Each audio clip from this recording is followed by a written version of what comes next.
सुखो बुद्धान उपादो सुखा सद्धम्म देशना सुखा संघस्स सामग्गी समगानं तपो सुखो। विश्ववंदनीय विश्व शांतिदूत प्रज्ञाशील समाधीचे उद्गाता महान करुणावान करुणेचा सागर तथागत सम्यक संबुद्ध तथागतांचा पावन पवित्र सद्धम्म त्या सद्धम्माचा सातत्याने प्रचार आणि प्रसार करणारा सदा पूजनीय भिक्खू संघ बुद्ध धम्म आणि संघ या महान तीन रत्नाचे आम्हा सर्वांना माहिती करून देणारे आम्हा सर्वांचा आधारस्तंभ भारतीय घटनेचे शिल्पकार बोधिसत्व गुणपेतांग डॉक्टर बाबासाहेब आंबेडकर यांच्या धम्मक्रांतीमध्ये शेवटच्या श्वासापर्यंत समर्पित राहतो। आज या मंगलमय प्रसंगी जळगाव शहरातील जिजाऊ नगरमधील समड अशोक ध्यान साधना केंद्र या ठिकाणी आज या आषाढ पौर्णिमेच्या पावन आणि पवित्र दिनी आपण सर्वजण जमला आहात। आजचा हा दिवस अत्यंत महत्त्वपूर्ण आहे। संपूर्ण जगतामध्ये संपूर्ण विश्वामध्ये आजचा हा दिवस अत्यंत सन्मानाने थाटामाटाने संपन्न होत आहे। कारण आजच्या या मंगलमय दिनी विशेष काही प्रमुख अशा घटना घडलेल्या आहेत की ज्या घटना इतिहासामध्ये अजरामर झालेल्या आहेत। विशेष रूपाने आजच्या या आषाढ पौर्णिमेच्या मंगलमय दिनी सिद्धार्थ बोधिसत्व महामायेच्या कुशीमध्ये प्रवेश करतो असं म्हटलेलं आहे आजच्या या दिनी आषाढ पौर्णिमेला।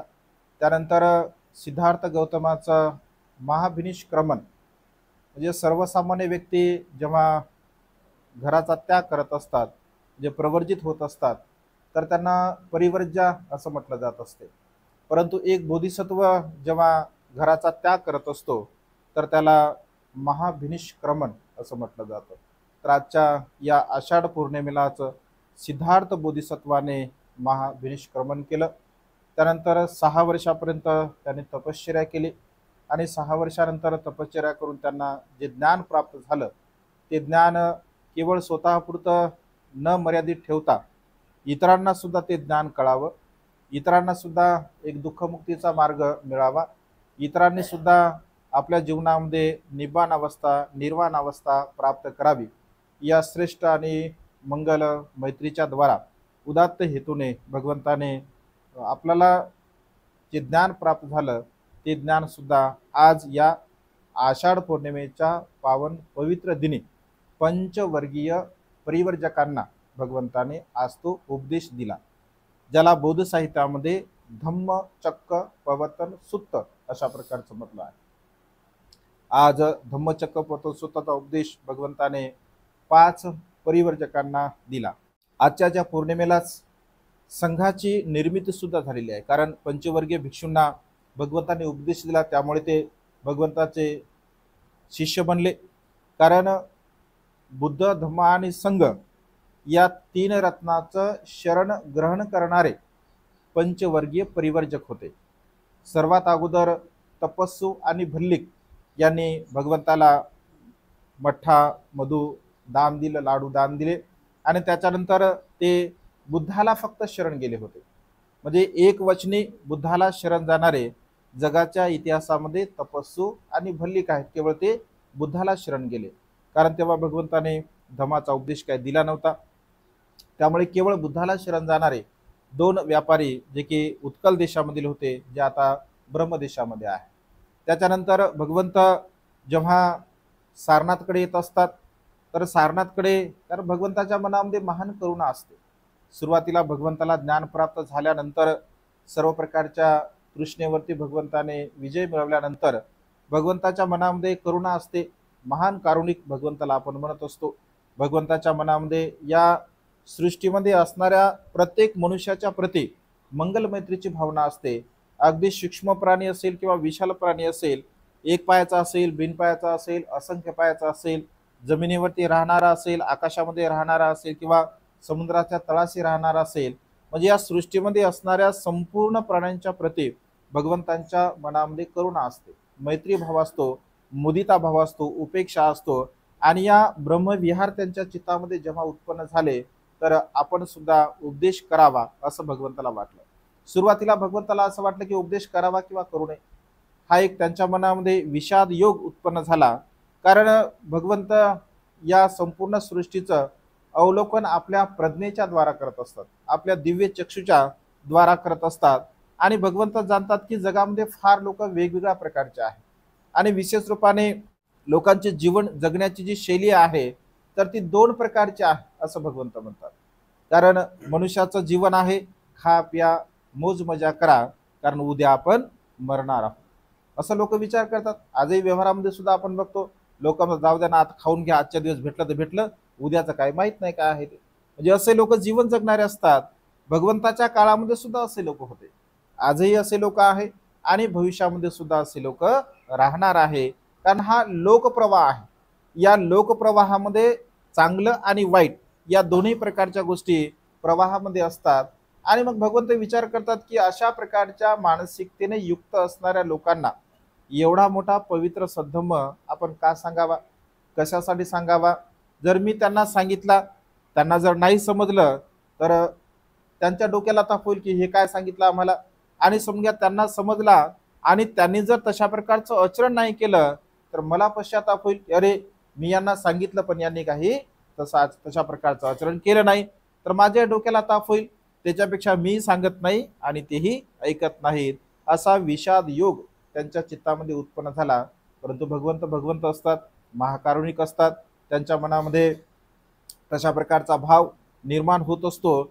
आणि असं साहित्यामध्ये उल्लेख आहे की ब्रह्मा सहपतीने भगवंताला विनंती केली की भगवान तुम्ही उपदेश करावा. कारण भगवान या जगामध्ये असंख्य लोक आहेत, जगामध्ये मूर्ख लोक सुद्धा आहेत, जगामध्ये अडाणी लोक सुद्धा आहेत, जगामध्ये कमी बुद्धीचे लोक सुद्धा आहेत, जगामध्ये अधिक बुद्धीचे सुद्धा लोक आहेत, जगामध्ये मध्यम बुद्धीचे लोक सुद्धा आहेत, जगामध्ये अत्यंत ज्ञानी विद्वान लोक सुद्धा आहेत.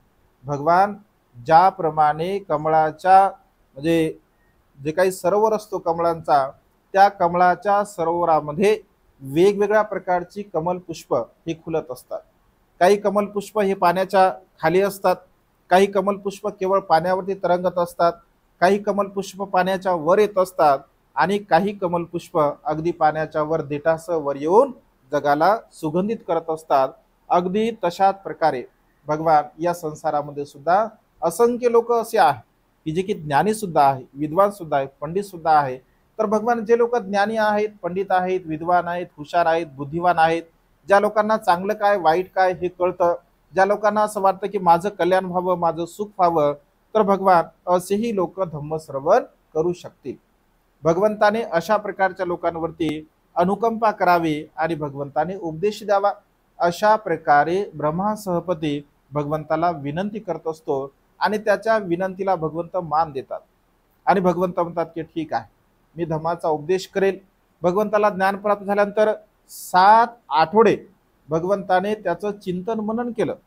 प्रथमतः भगवंत ज्या बोधवृक्षाखाली बसतात त्या बोधवृक्षाखाली बसून 7 दिवसापर्यंत भगवंत चिंतन मनन करतात. या बोधवृक्षाच्या छायेमध्ये मी बसून 7 दिवसापर्यंत मी चिंतन मनन केलं. अशा प्रकारे भगवंत कृतज्ञ भाव त्या बोधवृक्षांच्या प्रति व्यक्त करत असतात. कारण या संसारामध्ये 2 प्रकारचे व्यक्ती मिळणं अत्यंत दुर्लभ आहे असं भगवंतांनी म्हटलं आहे. एक आपल्यावरती केलेले जे उपकार असतात त्या उपकाराची जाण ठेवणारा व्यक्ती संसारामध्ये मिळणं बघा अत्यंत दुर्लभ आहे. दुसरी गोष्ट भगवंत असे म्हणतात म्हणजे निस्वार्थपणे समाजाची सेवा करणारा व्यक्ती मिळणं या संसारामध्ये अत्यंत दुर्लभ अशी गोष्ट आहे. भगवंत त्या वृक्षांच्या प्रती कृतज्ञ भाव व्यक्त करतात. या बोधवृक्षाखाली बसून मी सम्यक संबोधीला प्राप्त केला आहे. म्हणजे बघा एका झाडाचा कृतज्ञ भाव ते व्यक्त करतात, कारण त्याच्या खाली बसून मला सावली मिळाली, मला आराम मिळाला आणि अशा पद्धतीने मला ऑक्सिजन मिळाला. कारण बोधवृक्षाची विशेषता असते, निसर्गामध्ये काही विशिष्ट असे झाडं आहे की जे रात्रंदिवस ऑक्सिजन देत असतात. त्यापैकी बोधवृक्षाचं झाड आहे, तुळशीचं झाड आहे किंवा असे अनेक प्रकारचे झाडं आहेत की जे रात्रंदिवस ऑक्सिजन देत असतात. तर भगवंताला तिथे ते ऑक्सिजन प्राप्त झालं आणि त्या दृष्टिकोनातून भगवंत एक कृतज्ञ भाव त्या बोधवृक्षाखाली बसून व्यक्त करत असतात. 7 दिवस भगवंत तिथे बसत असतात. त्याच्यानंतर भगवंत चंक्रमण करत असतात. चंक्रमण 7 दिवसापर्यंत भगवंत करतात. आपल्याला जे काही ज्ञान प्राप्त झालं त्याचं चिंतन मनन भगवंत करत असतात. त्याच्यानंतर भगवंत दुसऱ्या एका बाजूला जातात.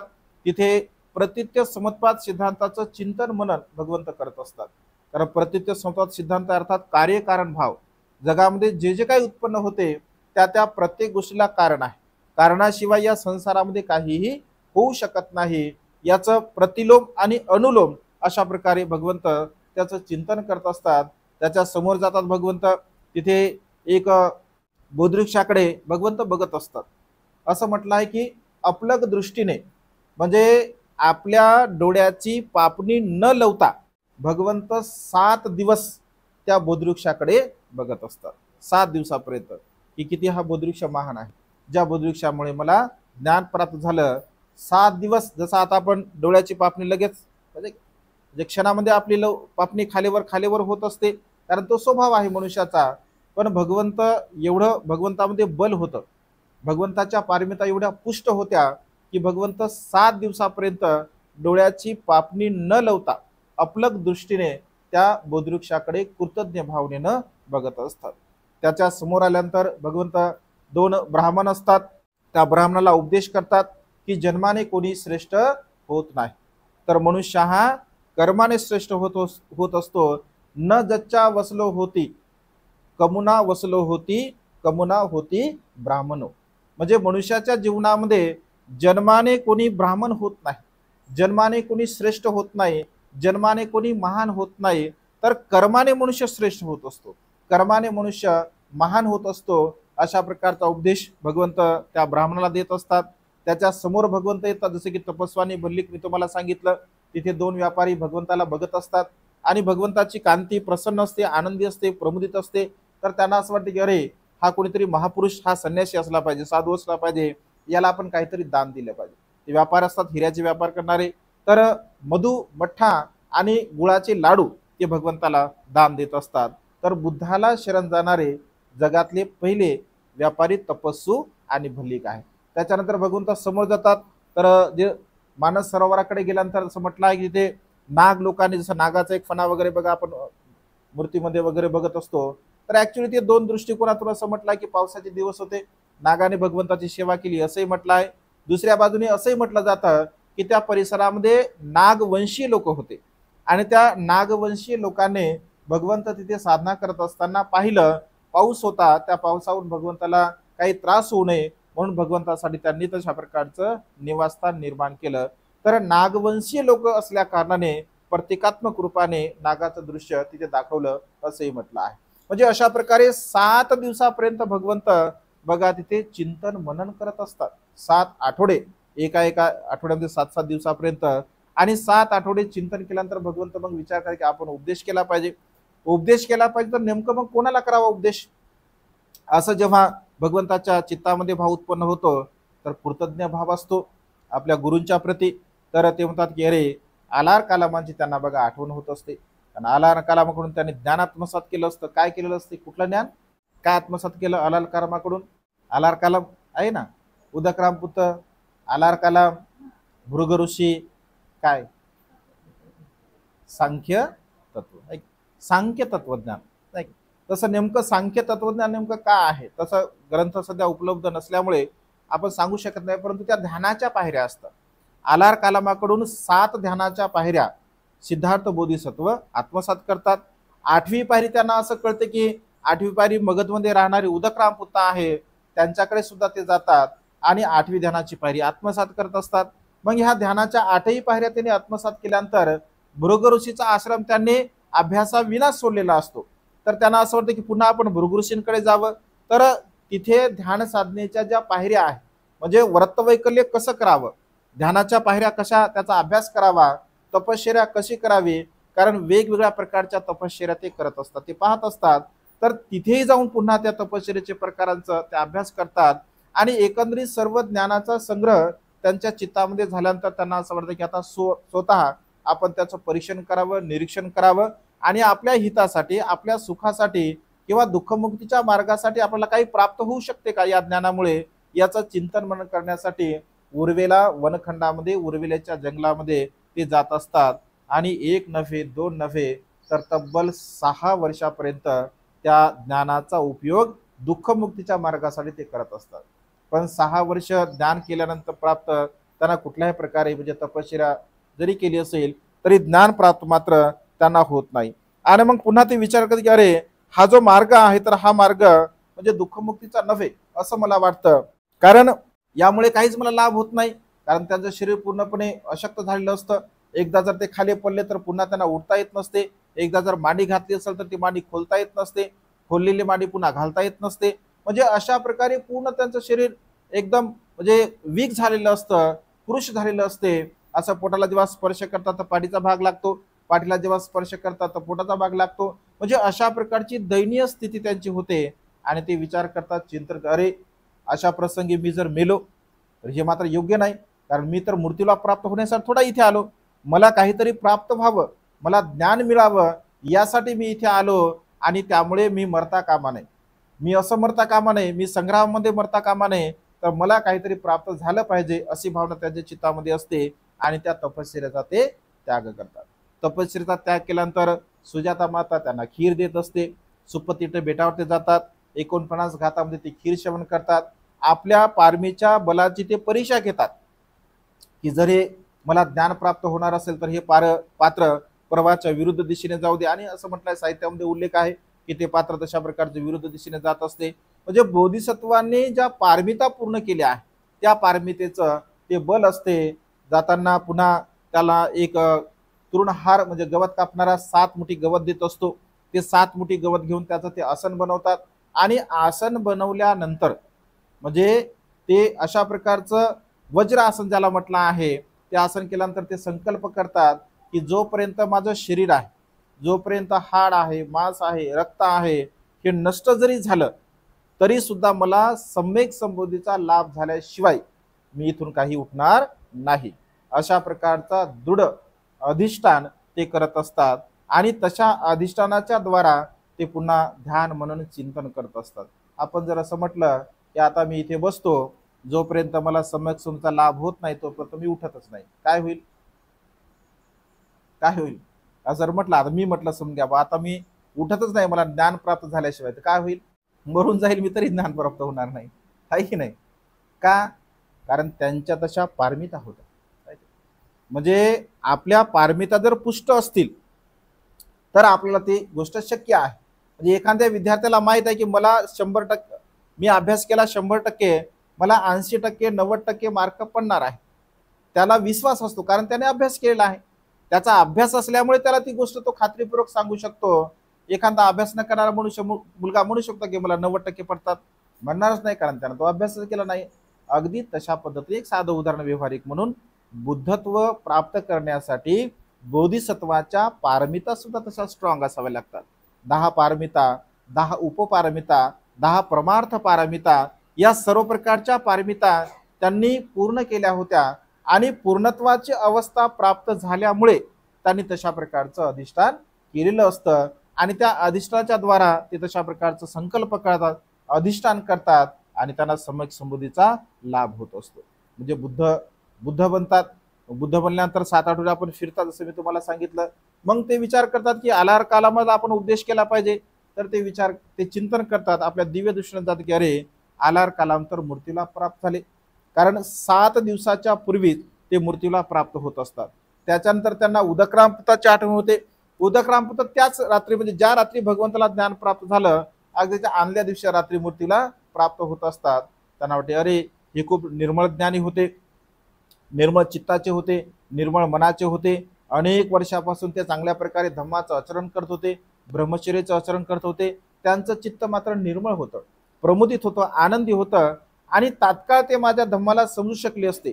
ज्याप्रमाणे पांढऱ्या वस्त्रावरती कुठल्याही प्रकारचा रंग टाकला तर क्षणामध्ये ते धारण करतो, अगदी तशा प्रकारे या दोघांचं चित्त अत्यंत आनंदी होतं, प्रमुदित होतं. त्यांनी माझ्या धम्माला समजून घेतलं असतं असं त्यांना वाटते. आणि पुन्हा मग ते मूर्तीला प्राप्त होतात. पुन्हा त्यांना आठवते की अरे चला आपण आपले जे पूर्वीचे पंचवर्गीय परिव्रजक होते, ज्यांनी मित्र म्हणून सेवा केली, ज्यांनी शिष्य म्हणून सेवा केली, कारण सुजाता मातेने खीर दिल्यानंतर ते त्यांना सोडून जात असतात. कारण त्या काळामध्ये मान्यता अशी होती की जर तपश्चर्येचा आपण संकल्प केला आणि मधामध्ये जर अन्न ग्रहण केलं तर लोक असे म्हणायचे की तपभ्रष्ट हा झाला. आता काय आता काही सिद्धार्थ गौतमाला ज्ञान प्राप्त होऊ शकत नाही, कारण याने आता अन्न ग्रहण केलं आणि मग ते निघून जात असतात. निघून गेल्यानंतर मग त्यांना पुन्हा आठवते की अरे आपण त्यांना दिलं पाहिजे, ते सुद्धा चांगले ज्ञानी आहेत, विद्वान आहेत, पंडित आहेत, अनंत त्यांचं सुद्धा पुण्यकर्म आहे आणि त्याद्वारा मग ते त्यांच्याकडे येत असतात. मधामध्ये येताना बघा त्यांना एक उपक अजीवक म्हणून एक संन्यासी भेटत असतो. तो संन्यासी जेव्हा त्यांना बघतो, भगवंताला तो संन्यासी जेव्हा बघतो तर भगवंताला ज्ञान प्राप्त झालेलं असते, त्यांची कांती एकदम प्रसन्न असते, आनंदी असते आणि त्या कांतीकडे बघून तो म्हणतो की महाशय श्रमण तुम्ही कोण आहात, तुम्ही देव आहात का? भगवंत म्हणतो की नाही मी देव नाही. तुम्ही गंधर्व आहात का? नाही मी गंधर्व नाही. तुम्ही यक्ष आहात का? नाही मी यक्ष नाही. मग तुम्ही मनुष्य आहात का? मनुष्य पण नाही. मग तो असं म्हणतो तुम्ही देव नाही, तुम्ही यक्ष नाही, तुम्ही गंधर्व नाही, तुम्ही मनुष्य नाही, मग नेमकं तुम्ही आहात कोण? तर भगवंत असे म्हणतात की मी जीन आहे, मी जिंकणारा आहे, मी या संसारामध्ये सर्वात सुखी मनुष्य आहे. मग जीन, मग तुम्ही जिंकलं असेल, मग तुम्ही कशाला जिंकलं? तर भगवंत असे म्हणतात की मी सर्व प्रकारच्या विकारांना जिंकला आहे. मी या संसारामध्ये एकमेव असा आहे की ज्यांनी सर्व प्रकारच्या तृष्णेवरती विजय मिळवला आहे. मी विजयवीर आहे, अशा प्रकारे भगवंत त्याला उल्लेख करतात. पण कधी कधी मनुष्याचं जर पुण्य नसेल, कुशल कर्म जर नसेल, तर मनुष्याकडे सर्व काही असतं, परंतु त्याची ती पारमिताच नसते की त्याला ती गोष्ट प्राप्त करायला मिळत असेल. भगवंत आहेत, भगवंत त्याला सांगत आहेत, तरी सुद्धा बघा त्याचं पुण्य नसते. मग तो असं ठीक आहे, मग असाल तर असाल तुम्ही जीन, आणि असं म्हणून तो निघून जात असतो. म्हणजे भगवंत त्याला काहीच बोलत नाहीत, काही सांगत नाही, कारण त्याने काही विचारलं नाही. आणि भगवंताला जोपर्यंत विचारल्या जात नसते तोपर्यंत भगवंत काहीही सांगत नसतात. त्याच्यानंतर भगवंत समोर येतात पंचवर्गीय परिवर्जक. सुरुवातीला भगवंताचा सन्मान करत नाहीत आणि त्यानंतर पुन्हा भगवंताकडे येतात. हळूहळू जसे जसे येत राहतात तसे तसे ते भगवंताकडे आकर्षित होतात, भगवंताचा ते सन्मान करत असतात. आणि अशा पद्धतीने भगवंतासोबत चर्चा होत असते, भगवंतासोबत त्यांचा वार्तालाप होत असतो. आणि भगवंतासोबत त्यांचा वार्तालाप झाल्यानंतर त्या ठिकाणी मग ते विचारा की तुम्ही काय केलं, कसं केलं, हे सर्व काही भगवंत थोडक्यामध्ये त्यांना सांगतात. पण भगवंत असे म्हणतात की भिक्षूंनो, प्रवर्जिकांनो, तुम्ही थांबा, मी तुम्हाला धम्माचा उपदेश देतो, तुम्ही शांतपणे ऐका, तुम्ही तुमचे कान व्यवस्थितपणे माझ्या शब्दाकडे असू द्या, कारण मी अत्यंत अनमोल असा धम्म तुम्हाला सांगत आहे. अशा प्रकारचं म्हटल्याबरोबर ते पाचही परिवर्जक भगवंताला औसू असं म्हणू लागले, कारण ते मित्रत्वाप्रमाणे. तर भगवंत असे म्हणतात की परिवर्जकांनो, आता भगवंताला तुम्ही औसू म्हणू नका. भगवंत आता सम्यक संबुद्ध आहे, भगवंत हे जगाचे कल्याण करते आहेत, भगवंत हे महान आहेत. अशा प्रकारे भगवंत पहिल्यांदा त्यांना सांगतात की आता मी सम्यक संबुद्ध झालो आहे. मग त्यांचा काही विश्वास बसत नाही, कारण मनुष्याचा सहजासहजी विश्वास कसा बसेल? सहजासहजी मनुष्याचा विश्वास काही बसत नाही, कारण त्यांच्यासोबत त्याने तपश्चर्या केली असते, त्यांच्यासोबत त्यांनी ध्यानसाधना केली असते. ती असं म्हणतात की आमच्या सोबत राहून तर याला काहीच प्राप्त झालं नाही, आणि आता असं म्हणतो की मी सम्यक संबुद्ध आहे, मला ज्ञान प्राप्त झालं. तर भगवंत म्हणतात की मी याच्यापूर्वी तुम्हाला असं कधी बोललो का? याच्यापूर्वी माझ्या बोलण्यातून तुम्हाला जाणवलं का कधी असं की मी असं बोललो म्हणून? तर ते विचारते की नाही, यापूर्वी तर नाहीच म्हटलं. मग ते म्हणतात की यापूर्वी मी तुम्हाला म्हटलं नाही, आता म्हणतो, याचा काहीतरी अर्थ असेल. ते सुद्धा हुशार असतात, बुद्धिवान असतात, आणि त्यांची श्रद्धा असते विशेष रूपाने बोधिसत्वावरती, विशेष रूपाने कौंडिन्य याची श्रद्धा बोधिसत्वावरती असते. कारण जे पूर्वीचे जे 8 ब्राह्मण होते, जे की सिद्धार्थ बोधिसत्वाचं भविष्य वर्तवण्यासाठी आलेले होते, त्या 8 ब्राह्मणामध्ये हा जो कौंडिन्य आहे हा तेव्हा सर्वात तरुण होता, म्हणजे तरुण होता, आणि बाकीचे म्हणजे खूप सिनियर होते. तर बाकीच्यांनी एक हात, म्हणजे बाकीच्यांनी 2 हात वर केले होते की हा जो बालक आहे, हा बालक जर संसारामध्ये राहिला तर चक्रवर्ती सम्राट बनेल, आणि याने जर ग्रहत्याग केला तर जगातील अज्ञान अंधकार नष्ट करणारा तो सम्यक संबुद्ध बनेल. परंतु एकमेव कौंडिन्य असा होता की ज्याने फक्त एकच बोट वर केलं होतं, आणि तो म्हणाला की अशा प्रकारे लक्षणाने युक्त असणारा बालक, कारण ते लक्षणशास्त्रामध्ये, समुद्रशास्त्रामध्ये ते पारंगत होते कौंडिन्य, आणि ते असं म्हणतात की अशा प्रकारच्या शुभचिन्हाने युक्त असणारा बालक संसारामध्ये अधिक काळ रममान राहू शकत नाही, तो सम्यक संबुद्धच बनेल अशी माझी खात्री आहे. त्यापैकी हा कौंडिन्य होता. याला या कौंडिन्याला जेव्हा कळतं की बोधिसत्वाने ग्रहत्याग केला, तेव्हा हा कौंडिन्य बाकीच्या मित्रांकडे जात असतो, पण ते वयस्कर असल्यामुळे सर्वच्या सर्व मूर्तीला प्राप्त होतात ते सातही ब्राह्मण, परंतु त्यांचे मुलं असतात. मग त्यांच्या मुलांकडे तो जातो आणि त्यांना सांगतो की बघा, तुमचे पिता जर असते तर नक्कीच त्यांनी ग्रहत्याग केला असता, पण तुम्हाला संधी आहे हे कुशल कर्म करण्याची, पुण्यकर्म करण्याची, दुःखमुक्त होण्याची, तर तुम्ही सुद्धा येऊ शकता. तर त्या 7 पैकी 4 मुलांनी ऐकलं, जो की वप, भद्दीय, महानाम आणि अस्वजित होते. तर ते 8 ब्राह्मण जे होते, तर त्यापैकी 4 जणांचे हे पुत्र असतात आणि मग यांच्या सोबत येत असतात. तर कौंडिन्याचा विश्वास असतो, दृढ विश्वास असतो, आणि त्या जेव्हा भगवंत त्यांना उपदेश करतात तर अत्यंत प्रसन्नचित्ताने ते श्रवण करतात. भगवंत असे म्हणतात की भिक्षूंनो, मनुष्याच्या जीवनामध्ये आपल्या कुशल कर्माचं आणि अकुशल कर्माचं एक मापदंड असलं पाहिजे. जसं आपण एखादी वस्तू मापतो तर त्या वस्तूला तराजू असतो, अगदी तशा प्रकारे मनुष्याच्या मनाला एक तराजू असला पाहिजे कुशल आणि अकुशल कर्म मोजण्यासाठी. म्हणजे आपलं अकुशल कर्माचं पारडं किती आहे, आपलं कुशल कर्माचं पारडं किती आहे, याचा तराजू जर तुम्हाला बनवायचा असेल तर ते म्हणजे शील आहे. शील रूपी विशुद्धी मार्ग तुम्ही धारण केला पाहिजे, आणि विशुद्धी मार्गाचे शिक्षण, विशुद्धी मार्गाचा उपदेश भगवंत त्या पंचवर्गीय परिवर्जकांना देत असतात. ते हुशार असतात, बुद्धिवान असतात, कारण भगवंत उपदेश करत असताना भगवंताची की विशेष पद्धती असते. भगवंत सुरुवातीला डायरेक्ट कधीही 4 आर्य सत्याचे भगवंताने देशना दिली नाही. सुरुवातीला भगवंत दान कथा सांगायचे, शील कथा सांगायचे, स्वर्ग कथा, नरक कथा, कामवासनेचे दुष्परिणाम, ह्या सर्व गोष्टी सांगितल्यानंतर जेव्हा मनुष्याचं मन प्रसन्न होत असे, आनंदी होत असे, तेव्हा भगवंत 4 आर्य सत्याची देशना देत असत. त्यांचं मन प्रसन्न होते तेव्हा भगवंत असे की भिक्षूंनो, मी तुम्हाला मध्यम पटिपदाचा मार्ग सांगत आहे, मध्य मार्ग सांगत आहे. कारण या संसारामध्ये असंख्य काळापासून 2 मार्गाने लोक जीवन जगणार आहेत. खा पिया मौज मजा करा, कारण आपण मरणार आहोत.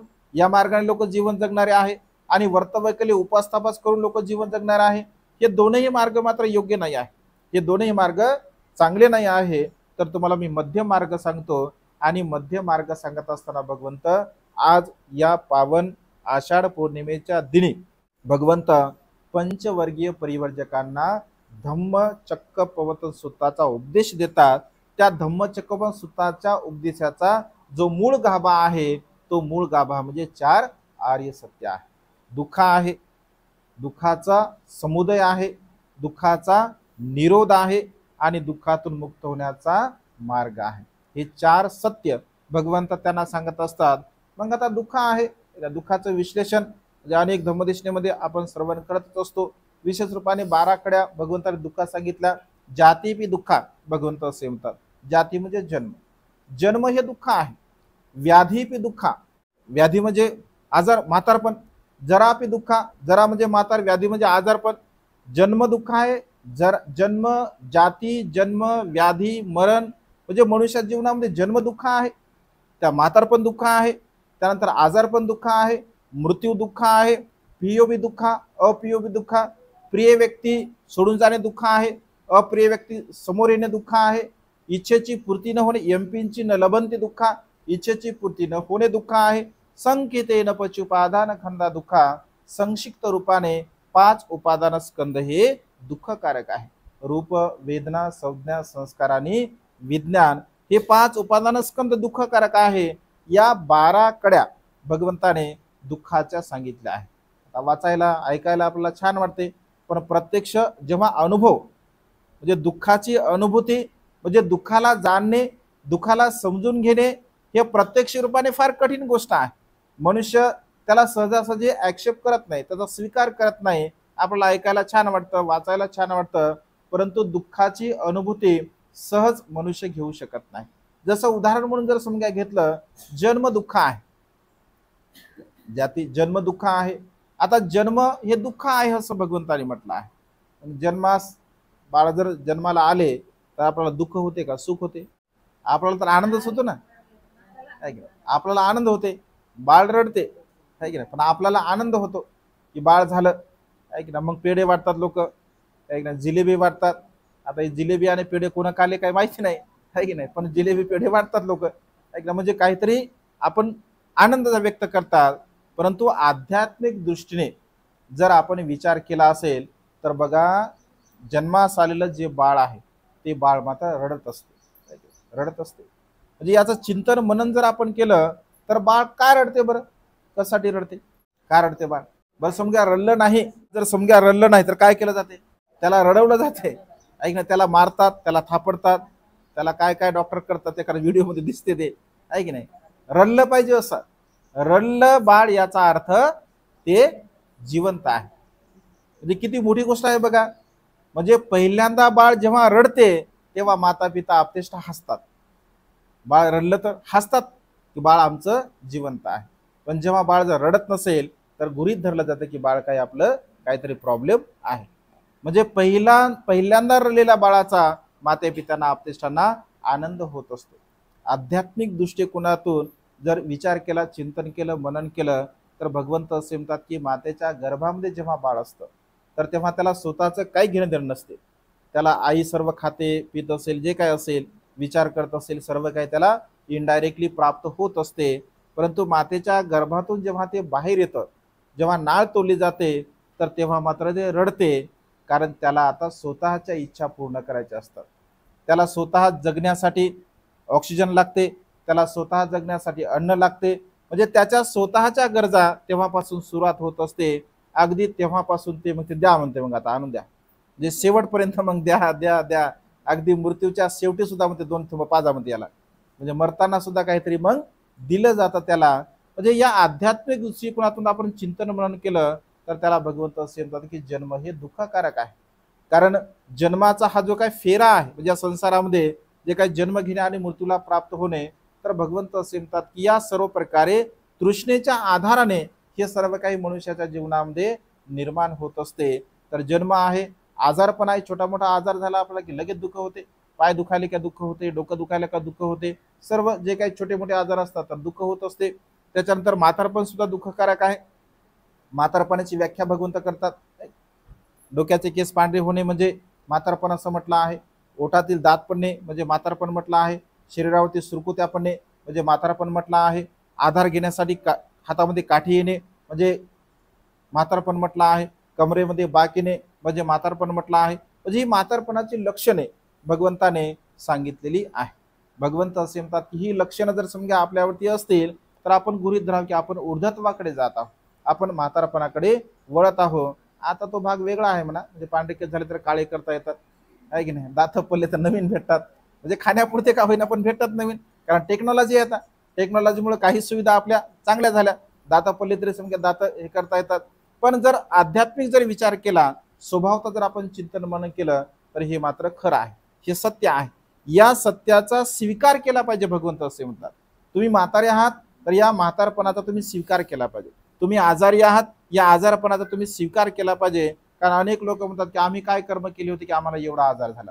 काय काय लोक असं म्हणतात, आता आम्ही फिरत असतो, बंदीचे असे कोणतेच पाप केले म्हणतात की एवढं आम्हाला दुःख होत आहे. आता आम्हाला काय माहित होतं, आम्ही का पाहायला आलो तुम्ही काय पाप केलं, काय पाप केलं, काय पुण्य केलं, आहे की नाही. आम्ही म्हणतो आम्हाला काय माहित, तुम्हालाच माहित, तुम्हीच सांगा काय केलं ते.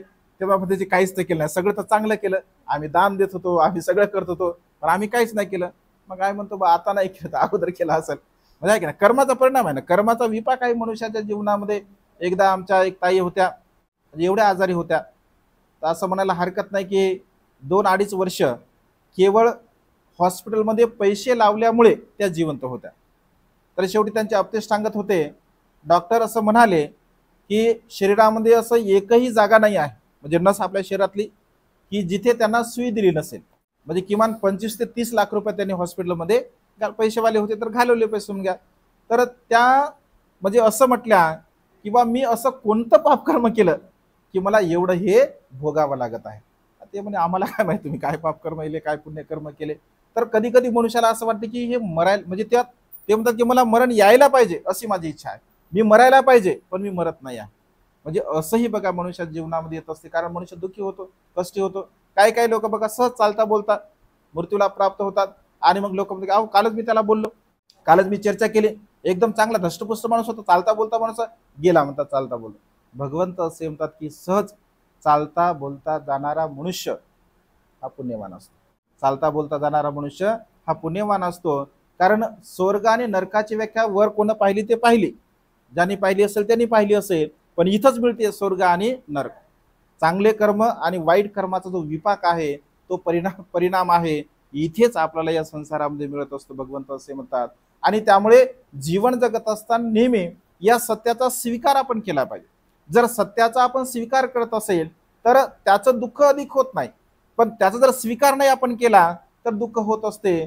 कधी कधी बघा आम्ही जलदान विधीला जात असतो, जर एखादी आई किंवा वडील मृत्यूला प्राप्त झाले तर मुलं मुली वगैरे बिलकुल रडत नाहीत. मग आमच्या लक्षामध्ये येते की ह्या रडत नाहीत याचा अर्थ यांनी, मग जेव्हा लगे लक्षामध्ये येत असते तर लोक असं म्हणतात की भंतेजी आम्ही खूप चांगली सेवा केली आमच्या आईवडिलांची, म्हणजे आमचे जेवढे काही कर्तव्य होते तेवढे कर्तव्य आम्ही केले, त्यामुळे आई वडील मृत्यूला प्राप्त दुःख तर आहेत पण एवढं शोक करण्याची काही आम्हाला आवश्यकता वाटत नाही, कारण आम्ही आमचं कर्तव्य पूर्ण केलेलं आहे. असेही लोक असतात की जे समजदार असतात, कारण आमचं कर्तव्य आम्ही केलेलं आहे. कारण जन्मास येणारा प्रत्येक मनुष्य एक ना एक दिवस मृत्यूला प्राप्त होणार आहे, इथे अजरामर्थ कोणी आलंच नाही होण्यासाठी. आणि त्यामुळे बघा आपण माता पित्याची सेवा केली पाहिजे जिवंतपणे आपण जेव्हा जेव्हा चांगल्या प्रकारची सेवा करत असतो तर त्या लोकांना पश्चाताप करण्याची बिलकुल गरज नाही आहे. आणि त्यामुळे सत्याला जर आपण स्वीकारत असेल तर मनुष्याला दुःख होत नाही. आणि त्यामुळे म्हातारपणाचं सत्य स्वीकारलं पाहिजे, आजारपणाचं सत्य स्वीकारलं पाहिजे, पीओबी अपीओबी दुःखाचं सत्य स्वीकारलं पाहिजे. म्हणजे जेवढे काही भगवंताने, म्हणून तर त्याला आर्य म्हटलं आहे. आर्य म्हणजे श्रेष्ठ, हे आर्य सत्य आहे, याच्यापेक्षा दुसरं कुठलंही सत्य नाही आहे, म्हणून आर्य सत्य असं भगवंताने म्हटलं आहे. पीओबी दुःखा अपीओबी दुःखा, प्रिय व्यक्ती गेल्यानंतर दुःख होते, अप्रिय व्यक्ती जर आला समोर तरी दुःख होते. अप्रिय म्हणजे ज्याच्यासोबत मला पटत नाही आहे त्याला जर पाहिलं की दुःख होते, त्याचं नाव काढलं तरी दुःख होते. हे कानावर जर समजा एखाद्याचं आपलं पटतच नाही आणि फलाना फलाना व्यक्ती लय चांगला असं म्हटलं, आपण लगेच माहिती आहे आम्हाला किती चांगला आहे तुझे, ऐक ना, म्हणजे मनामध्ये लगेच भाव उत्पन्न होते, बा किती चांगला. म्हणजे शब्द जरी पडला, त्याला पाहिलं तरी, त्याचं नाव जरी ऐकलं तरी सुद्धा मनुष्याला दुःख होते, कारण अप्रिय असते ते. अपियोबी दुःखा ज्याला भगवंतानी म्हटलं आहे. इच्छेची पूर्ती न होणे दुःख आहे, म्हणजे छोट्या मोठ्या आपल्या इच्छा असतात, आकांक्षा असतात, ती जर पूर्ण नाही झाली की आपल्याला दुःख होत असते. म्हणजे मनुष्य एवढा हळवा प्राणी आहे, अगदी एका एका छोट्या छोट्या गोष्टीवरती बघा मनुष्य दुःखी होत असतो. का? कारण तो स्वतःच्या या कर्म सिद्धांताला समजून घेत नाही. जो मनुष्य सत्याला समजून घेतो त्या मनुष्याला दुःख होत नाही. आणि म्हणून तर भगवंत असे म्हणतात की सत्याचा आपण स्वीकार केला पाहिजे, सत्याला आपण स्वीकारलं पाहिजे, जाणलं पाहिजे, समजून घेतलं पाहिजे. याला भगवंताने संक्षिप्त रूपाने सांगताना असं म्हटलं की पशुपादान खंदा दुःखा, हे चारही कारण जे काही उत्पन्न होत असतात, सातही कारण, तर या 5 कारणामुळे उत्पन्न होतात. रूप, वेदना, संज्ञा, संस्कार आणि विज्ञान, ज्याला 5 उपादान स्कंद असं म्हटलं आहे, ज्याला संक्षिप्त रूपाने नाम आणि रूप असं म्हटलं आहे. आणि त्यामुळे भगवंतांनी 12 कारण बघा दुःखात सांगितले. दुःखाचा समुदय होतो, समुदय म्हणजे संग्रह होतो. संग्रह कशामुळे होतो तर कामतृष्णा आहे, भवतृष्णा आहे, विभव तृष्णा आहे. या 3 तृष्णेच्या द्वारा संग्रह होत असतो. भूतकाळाच्या तृष्णा आहे, वर्तमानकाळाच्या तृष्णा आहे आणि भविष्यकाळाच्या तृष्णा आहे. या 3ही प्रकारच्या तृष्णा मनुष्याला बघा दुःख देत असतात. कधी कधी काही काही लोक असं म्हणतात, म्हणजे आपण बुद्धाच्या काळामध्ये जर असतो किती चांगलं झालं असतं, म्हणलं काय केलं असतं, चांगलं कर्म केलं असतं. मग आता कोण वाईट कर्म करतात, आता चांगलं कर्म केलं पाहिजे. म्हणजे बुद्धाच्या काळामध्ये आम्ही असं, काही काही लोक म्हणतात बाबासाहेबांच्या चळवळीमध्ये, बाबासाहेबांच्या काळामध्ये आपण पाहिजे होतो, म्हणजे आपण खूप चांगले कर्म केले असते. म्हणलं बाबासाहेबांच्या धम्मक्रांतीमध्ये तर आपण आहो, आता चांगले कर्म केले पाहिजे. कधी कधी वर्तमान काळामध्ये लोक चांगल्या प्रकारे जीवन जगत भविष्याचा विचार करतात. मग भविष्याचा विचार करताना असं म्हणतात, सकाळीच मला एक फोन आला, सकाळी सकाळी बंदीजी म्हणे आता हे जे पुण्यकर्म जे मी करत आहे म्हणे, मी जर असा विचार केला की समजून घ्या आता मी केलेलं कुशल कर्म पुण्यकर्म, मी मनामध्ये असा विचार केला की मला मैत्रीय बुद्धांच्या काळामध्ये जन्म घ्यायचा आहे, येणाऱ्या काळामध्ये मैत्रीय बुद्ध येणार आहेत असं म्हटलं जातं बुद्ध शासनामध्ये. मग मैत्रीय बुद्धांच्या काळामध्ये जर मी जन्म घेण्याचा प्रयत्न केला तर ते वाईट आहे का म्हणे, म्हटलं चांगलीच गोष्ट आहे.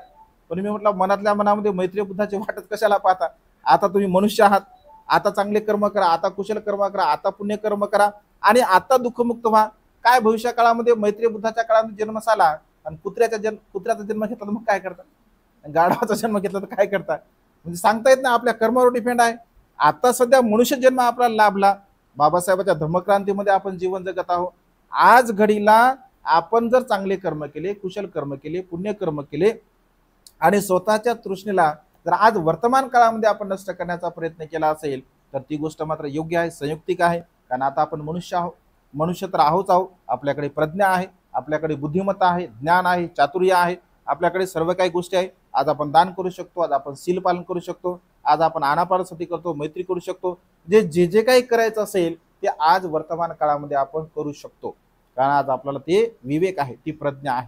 आणि त्यामुळे वर्तमान काळामध्ये बघा सुखपूर्वक जीवन जगण्याचा आपण प्रयत्न केला पाहिजे. त्याचा निरोध होऊ शकतो, त्याला नष्ट करता येते. मग नष्ट करण्याचा मार्ग कोणता आहे तर आर्य अष्टांगिक मार्ग. एका एको मगो आर्य अष्टांगिको मगो असं भगवंत म्हणतात. आर्य अष्टांगिक मार्गाशिवाय या संसारामध्ये दुसरा कोणताच मार्ग नाही. सम्यक दृष्टी, सम्यक संकल्प, सम्यक वाचा, सम्यक कर्मांत, सम्यक आजीविका, सम्यक व्यायाम, सम्यक समाधी आणि सम्यक सम्यक स्मृती, हे जे 8 अंग भगवंताने सांगितले, या 8ही अंगाचं जर आपण आचरण केलं, त्याला समजून घेतलं, चिंतन मनन केलं तर आपण दुःखमुक्त होऊ शकतो. जे विस्तार रूपाने भगवंताने त्यांना उपदेश दिला, उपदेश दिल्याबरोबर 5 परिवर्जकापैकी जो कौंडिन्य असतो तर त्याला धम्मचक्षु उत्पन्न होतो. आणि भगवंत म्हणतात की कौंडिन्याने जाणलं, कौंडिन्याने समजून घेतलं, कौंडिन्याला धर्म लाभ झाला. कारण भगवंताच्या उपदेशामध्ये तो श्रोतापन्न अवस्थेला अपराध झाला. त्याला काय ज्ञान झालं तर जे जे उत्पन्न होणार आहे ते नष्ट होणार आहे. हा जो अनित्य भाव आहे तर अनित्य भावाला त्याने जाणलं. कारण त्याच्या पुण्य पारमी तशा होत्या. बघा भगवंताने 5 लोकांना उपदेश दिला पण 5ही लोकांना ज्ञान प्राप्त झालं नाही. फक्त कौंडिन्याला सुरुवातीला प्राप्त झालं. त्याच्यानंतर मग कौंडिन्य, वप, बदीय, महानाम, अस्वजित या सर्वांना म्हणजे प्राप्त झालं. तर ज्यांचं पुण्य कर्म असतं, ज्यांचं कुशल कर्म असते तर त्यांना ती गोष्ट त्या क्षणी प्राप्त होत असते. आणि त्यामुळे संसारामध्ये आपण खूप चांगल्या प्रकारचे कुशल कर्म करावे, पुण्यकर्म करावे. आजच्या या पावन दिनी भगवंताने पंचवर्गीय परिवर्जकांना बघा हा उपदेश दिला. त्याच्यानंतर यश आला, यशला भगवंताने उपदेश दिला. त्याच्यानंतर यशचे मित्र आले, मित्रांना उपदेश दिला. त्याच्यानंतर ग्रामवासी आले, ग्रामवासियांना उपदेश दिला, ते भिक्षू झाले. आणि अशा प्रकारे संसारामध्ये 61 अरंत झाल्यानंतर भगवंताने आदेश दिला की भिक्षूंनो, लोकांच्या हितासाठी, सुखासाठी, कल्याणासाठी जो भगवंताचा धम्म सुरुवातीला कल्याणकारक आहे, मध्य कल्याणकारक आहे, शेवटी कल्याणकारक आहे, या धम्माचा उपदेश तुम्ही लोकांच्या हितासाठी, सुखासाठी द्या. अशा प्रकारे भगवंताने आदेश दिला. आणि भगवंताने स्वतः वर्षावास, आज म्हणजे पहिला जो वर्षावास तर भगवंताने सारनाथ त्या ठिकाणी केला. कारण अन्य धर्मीय लोक पावसाळ्याच्या दिवसामध्ये फिरत नव्हते, भिक्षू फिरत होते. तर भगवंत असे म्हणतात की आपण फिरलं नाही पाहिजे. मग त्याला वेगवेगळ्या प्रकारची कारणं होते. अनेक दिवस पाऊस पडायचा, 2 दिवस, 3 दिवस, 5 दिवस, 8-8 दिवस पाऊस पडायचा, चिखल असायचा, भिक्षाटन करायचे, कधी नद्या नाल्या असायच्या, कोणाच्या शेतामधून जावं लागत असे, नवीन कीटक जंतू येत असत. हे वेगवेगळ्या प्रकारचे भौतिक कारणं, त्या भौतिक कारणाला अनुसार भगवंताने भिक्षूंना स्वतः आदेश दिला की भिक्षूंनो, वर्षावासाच्या कालावधीमध्ये आपण एका ठिकाणी राहावं, तेथील लोकांना धम्माचा उपदेश द्यावा. उपासकांना सुद्धा दान पुण्य करण्याची सुवर्ण संधी प्राप्त होते, सील पालन करण्याची सुवर्ण संधी होते आणि तुमचं अधिष्ठान होते, तुमच्याही पारमिता पूर्ण होतात. आणि त्यामुळे वर्षावासी संकल्पना बौद्ध साहित्यामध्ये रूढ झाली. आपणही उपसत्शिलाचं पौर्णिमा असेल, अमावस्या असेल, अष्टमी असेल, आपण उपसतशील धारण केलं पाहिजे. 3 महिने किमान आपण उपसत ग्रहण केलं पाहिजे. तसं तर वर्षभर केलं तरी काही फरक पडत नाही, चांगलंच आहे, पुण्याचीच गोष्ट आहे. पण वर्षभर जर वेळ नसेल तर किमान 3 महिने आपण हे 4 उपसत मात्र घेतलेच पाहिजे. ऑनलाईन सुद्धा आता सुविधा आहे, घरी सुद्धा राहून आपण ऑनलाईन पद्धतीने सुद्धा सकाळी 300 लोक म्हणजे उपसतशील सकाळी लोकांनी बघा घेतलं. म्हणजे ह्या सुविधा आहेत, तर या सुविधेचा आपण लाभ आपल्या जीवनामध्ये घेतला पाहिजे. आणि त्यामुळे धम्म हा कल्याणकारक आहे, धम्म आपल्या हिताचा आहे, आपल्या सुखाचा आहे. आणि त्यामुळे धम्माचं आपण आचरण केलं पाहिजे. आज जरा जास्त झालेला त्याच्यामुळे काही जास्त बोलत नाही. सकाळी 3:30 वाजता उठलो होतो आणि 3:30 वाजतापासून आता फिरतच आहोत आणखी. म्हणजे सकाळी 3:30ला उठलो, फ्रेश झालो, 4 वाजता गेंद्राला मिलला, रात्रभर परित्राण होता. ते म्हणे रात्री या बंदीचे, म्हणलं रात्री काय येऊ शकत नाही कारण दिवसभर शेड्यूल ठरलेला आहे. तर 4 वाजता येतो. मग 4 वाजता गेलो, तिथे 4 ते 6 2 तास राहिलो. पुन्हा विहारावर गेलो, तिथे महिला आल्या, त्यांना सील दिलं, तिथं अर्धा तास बोललो. तिथून पुन्हा जळगावला गेलो, जळगावला तिथे प्रवचन झालं. पुन्हा दुसऱ्या विहारामध्ये गेलो, सॉरी भुसावळला, तिथे सुद्धा झालं. तिथून आता तुम्ही आल्या होत्या, ताईचा फोन आला, म्हणे बंदीजा आम्ही आलो. म्हटलं तुम्ही चालू करा, मी येतो. तर असं शेड्यूल झालं. आता संध्याकाळी गेलं की पुन्हा आणखी एक भाषण आहे, नंतर मग आराम आहे. तर अशा पद्धतीचं आजचं हे शेड्यूल आहे. आपलं पुण्य आहे, कुशल कर्म आहे. कारण आपल्याला आपण स्वतःला धन्य समजतो की बाबासाहेबांच्या धम्मक्रांतीमध्ये आपल्याला हे काम करण्याची सुवर्ण संधी प्राप्त झाली आणि त्यामुळे आपण सुद्धा अशाच प्रकारे विहारामध्ये यावं. या वर्षाच्या कालावधीमध्ये जे काही तुमचं ग्रंथ असेल त्या ग्रंथाचं पठण करावं. मला जसा असा वेळ मिळेल तसा तसा मी करण्याचा प्रयत्न करेल. कारण एक मोठा प्रोजेक्ट आपण आपल्या हाती घेतलेला आहे. त्या प्रोजेक्टसाठी वेगवेगळ्या भागामध्ये आपल्याला जायचं आहे. ही आनंदाची गोष्ट आहे तुमच्यासाठी की जळगाव शहरामध्ये आपण जागा म्हणजे झाल्यासारखीच आहे. 16.5 एकर आपण जागा म्हणजे घेतलेली आहे ट्रेनिंग सेंटरसाठी. तर ते हळूहळू होईलच. तर त्या कामासाठी आणखी डील म्हणजे झाली नाही, फक्त बयाना दिलेला आहे. तर 1,20,00,000 ती आपण जागा घेतलेली आहे. तर मोठं सेंटर निर्माण व्हावं हा एक आपला उद्देश आहे. येणाऱ्या काळामध्ये या खानदेशामध्ये एक मोठं सेंटर व्हावं, भिक्खू ट्रेनिंग सेंटर व्हावं, ऐक ना. त्यानंतर स्कूल व्हावं, हॉस्पिटल व्हावं, अनाथ आश्रम, वृद्धाश्रम, म्हणजे सर्वच ज्या काही सोशल ॲक्टिव्हिटीज आहेत त्या सर्वच्या सर्व सोशल ॲक्टिव्हिटीज निर्माण व्हाव्या. मेन पर्पज आपला आहे की भिक्खू ट्रेनिंग सेंटर असावं. तिथे भिक्षू निर्माण व्हावे आणि भिक्षू निर्माण होऊन धम्माचा प्रचार आणि प्रसार करावा, यासाठी तो प्रोजेक्ट आपण हातामध्ये घेतला आहे. तर जळगावकरांना ही मोठी सुवर्ण संधी आहे, ऐतिहासिक कामाची एक सुवर्ण संधी आहे आणि त्यामुळे फुल नाही फुलाची पाकळी आपण त्यामध्ये सहभाग घ्यायचा आहे. भविष्यामध्ये मी तुम्हाला सांगणारच की काय करायचं, कशा पद्धतीने करायचं. सध्या आणखी कुठं सांगलं नाही, फक्त तुम्हाला सांगितलं म्हणजे सामूहिक रूपाने. काही ठराविक लोकांना माहिती आहे, तर कारण सर्वांनाच ते माहिती होणारच आहे. आता तो व्हिडिओ बनवला त्याच्यामुळे काही विषयाला सगळ्या महाराष्ट्राला माहीत होईल. तर ही एक चांगली गोष्ट आपल्यासाठी होणार आहे. त्यामुळे आपण बाबासाहेबांच्या धम्मक्रांतीमध्ये चांगल्या प्रकारचं कर्म, कुशल कर्म आपण केलं पाहिजे. सातत्याने आपण विहारामध्ये आलं पाहिजे, शील पालन केलं पाहिजे. कारण हे स्वतःचं आपलं पुण्य आहे, स्वतःचं कुशल कर्म आहे. स्वतःसाठी किमान 1 तास आपण दिला पाहिजे. स्वतःसाठी जर आपण 1 तास दिला तर ते पुण्याचा संचय आपला होत असतो. थोकम थोकम पुण्य करोते असं भगवंतांनी म्हटलं आहे.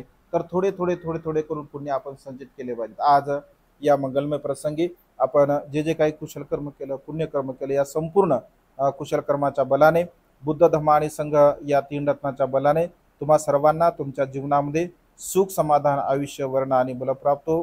तुम्हा सर्वांच्या इच्छित आणि प्रार्थित मनोकामना ढगातून मुक्त झालेल्या शीतल चंद्रमाप्रमाणे पूर्णत्वात जाऊ, अशा प्रकारची मंगलमय आणि उदात कामना या ठिकाणी व्यक्त करून ही छोटीशी धम्मदेशना संपन्न करतो. सर्वांचं मंगल हो, सर्वांचं कल्याण हो, सर्वांना दीर्घायुष्य लाभो.